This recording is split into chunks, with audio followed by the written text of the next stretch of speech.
Hi there, my name is Dr. Monique Ruberu and I am a NAPRA-trained OBGYN physician. And I just wanted to talk to you about something that is so important for everybody. I wanted to talk about sexual integrity. So sexual integrity isn't just something that we should think about when we're dating. It's actually something that we should think about all the way through our lives. Sexual integrity is something where you are making a choice to make really good decisions when it comes to your sexuality. So I am not talking about making sure that you use protection or condoms or anything like that. What I'm talking about is making decisions that actually help to protect your heart, your body, your soul, and really put you in a position where you can encounter other people and really understand who they are and what their intentions are towards you. So if you start to think about it, if you are in high school or in college or just in the dating arena for some reason, even later in life, maybe your husband has died or you're now recently divorced and you're thinking about dating people again, my advice to you would be tell every person that you are dating that you have made the decision to not have sex until your wedding night. And you're like, what? That is such a joy kill. Why would I ever say that? Everyone's gonna think I'm crazy, but hear me out. So when you tell someone this, hey, I've made the decision, I just wanna give you a heads up, I've made the decision that I'm gonna save sex for my wedding night. What happens is automatically the people or the person that you're talking to will fall into one of three categories. Either if this person is a user, then that person will be like, yeah, we're not dating anymore and you're a little bit of a waste of time and I'm not gonna get very far with you. So they're out the door. And thank God they're out the door, because this is the kind of person that you always want to eliminate from your dating pool. This is the person that would happily use you, break your heart, give you all the wonderful STDs that are out there, and then they would leave you. And then if they manage to impregnate you, then they would say, hey, here's the money for the abortion. I absolutely want nothing to do with you. So by cutting them out of the spectrum to start off with, you're just eliminating all of those headaches straight off the bat. The next kind of person that you might encounter is what I like to call the 3-monther.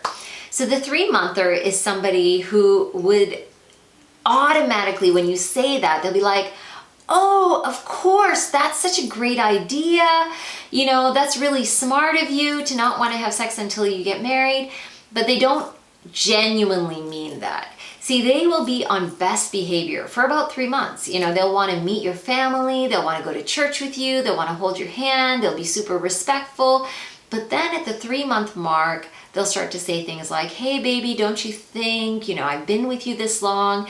It's time for you to prove to me how much you love me. Don't you think you need to show me? They might start saying, you know that song, More Than Words, you know, more than words to show you feel. Yeah, that's the kind of person I'm talking about here.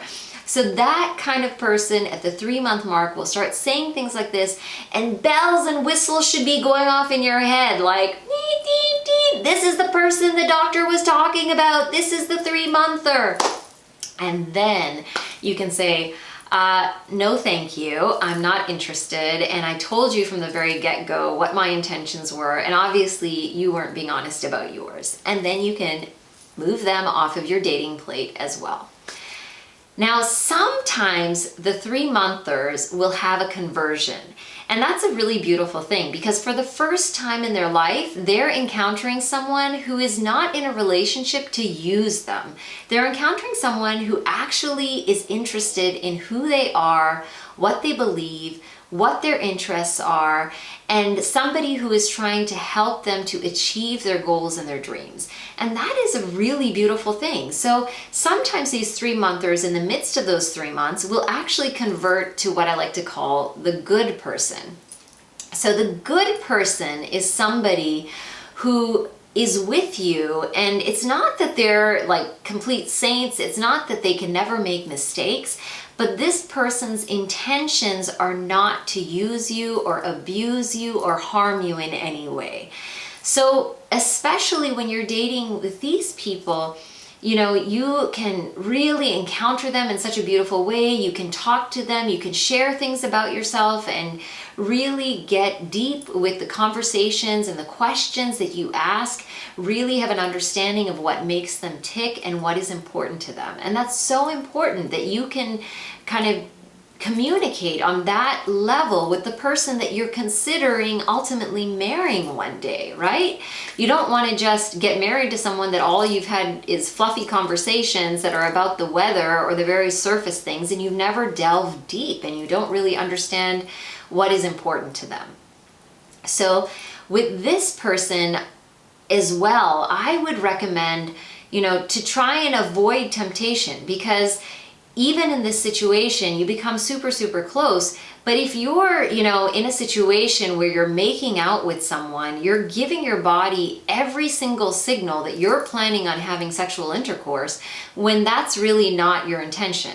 And then your body is preparing for that, your mind is preparing for that, and then all of a sudden at the very last minute, you're like, wait, stop, halt, I can't do this. And you're cutting everything off. And how frustrating is that for you, for the person that you're with, and everything else? So instead, my answer to this, which you might think is crazy, but it has definitely worked for many people, is to save your next kiss on your lips for your wedding day. Yes, save your next kiss on your lips for your wedding day. It is such a beautiful idea, because it's so easy to say no to a kiss, but it's not easy to say no to sex when you're in the midst of making out with someone. So if you save your next kiss on your lips for your wedding day, you can still be super romantic with the person that you're with. You can kiss on the hand, you can kiss on the cheek, you can kiss on the forehead. All of those things are totally fine. You can hold hands, you can hug, you can really get to know one another and spend quality time together, but you're never tempted to do things that you don't intend to do. And by doing that, you eliminate any concern about unplanned pregnancies, about sexually transmitted diseases, about really giving your heart to someone and then when they leave you, having it broken to pieces. And that, I think, is really, really amazing.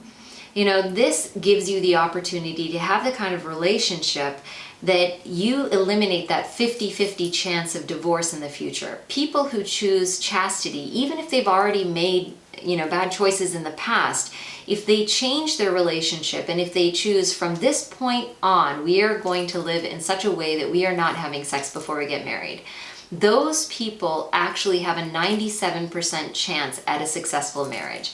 There have actually been studies that have been done in the past that have proven this, and it's a wonderful, wonderful thing. And I know multiple couples who are living this way, and the fruits of their marriage really do show this to be true. So my advice to you is choose sexual integrity throughout your dating life as well as in your married life. Eliminate any possibility of pornography and looking at other women or trying to consider anything outside of your marital union with your spouse. And that way, what will happen is you will have a strong bond between the husband and wife, and then your children will just do so well because all of the love and the protection and the concern that you have for one another will just pour down onto your children, and they'll feel so strengthened and so sustained.